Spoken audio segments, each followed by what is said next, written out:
দোকান, এটা গণেশ মূর্তির দোকান লাগিয়েছে আপনার দাদা ভাই আছে। দোকান সব মাল শেষ হয়ে গেছে, গণেশ ঠাকুরের ইচ্ছায় মাল শেষ হয়ে গেছে। এই কটা আছে, এখন কাল পর্যন্ত দেখা যাক কী হয়। দেখো তোমরা যদি গণেশ মূর্তি নেবে বলে আসো, হনুমান বাজার বহরমপুর চলে আসো। এই যে বন্ধুরা বাজারে গিয়েছিলাম, এই যে এইটুকু ফুল 40 টাকা, 4টা পদ্ম ফুল আর এইটুকু ফুল 40 টাকা। হ্যাঁ, এই যে ভেন্ডি এখন রাত্রেবেলা তাই সস্তা, দিনের বেলা 60 টাকা, এখন এনেছি বলে 40 টাকা। এই যে ঝিঙ্গে 40 টাকা, আর 1 কিলো 20 টাকা, বেগুন 20 টাকা।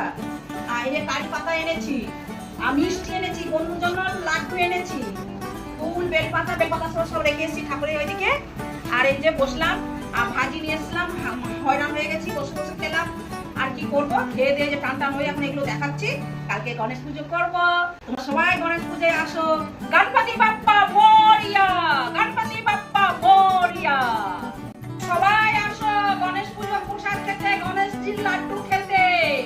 সবাই ঘরে ঘরে পুজো করো গণপতি বাপ্পাকে। Ganapati Bappa Moria, Ganapati Bappa Moria. ঠিক আছে, ভিডিওটাকে দেখো।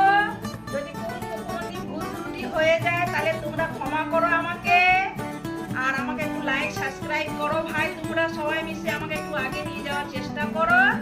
দেখো, আর যদি কোনো কিছু ভুল হয় তা আমাকে কমেন্টে জানাও, আমাকে একটু শিখিয়ে নিবে তোমরা। Good night, bye bye.